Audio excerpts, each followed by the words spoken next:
9 महिने पोटात ठेवून आपल्या पहिल्या श्वासापर्यंत त्रास सहन करते ती आई. आपल्या रक्तातील असून परख्या घरी नांदायला जाते तरी रक्षाबंधनला न विसरता राखी बांधायला येते ती बहीण. कोणाची मुलगी असते, कोणाची बहीण असते, तरीही आपल्या शेवटच्या श्वासापर्यंत आपल्याला साथ देते ती पत्नी, जिला आपण आपल्या मनातलं गुपित सांगतो ती मैत्रीण. नमस्कार, माझं नाव गाडे ईश्वरण्णा साहेब, इयत्ता 7वीची विद्यार्थिनी.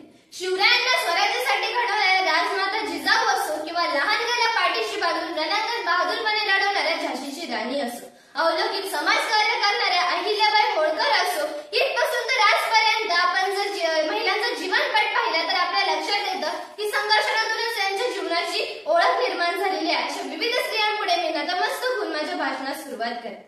तर का बरं आपण 8 मार्च रोजी जागतिक महिला दिन साजरा करत असो? कधी प्रश्न पडलाय का?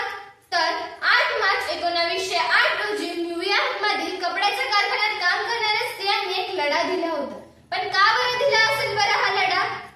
तर त्यांना भरपूर तासासाठी काम करायला लागायचं, पण मजुरी ही फार कमी दिली जायची. त्यांनी खूप वेळा त्याच्याबद्दल हेड कमिशनरकडे कंप्लेंट सुद्धा केली, पण तरीही त्यांना काही रिस्पॉन्स मिळाला नाही. म्हणून त्यांनी एक लढा दिला. हा स्त्रियांचा पहिलाच लढा असल्या कारणाने 8 मार्च रोजी आपण जागतिक महिला दिन साजरा करतो.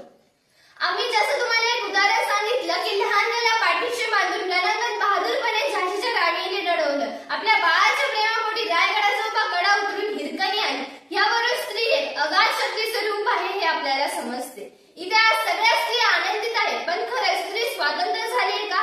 हा प्रश्न तुम्हालाच नाही का, हा प्रश्न समाजाला सुद्धा विचारायची वेळ आलेली आहे. आजही आपल्या भारतात अत्याचार होत आहेत. या गोष्टींमुळे स्त्रियांचे, मुलींचे आयुष्य हे धोक्यात येत आहे. आपण स्त्री सन्मानाची सुरुवात ही आपल्या घरापासून करायला हवी.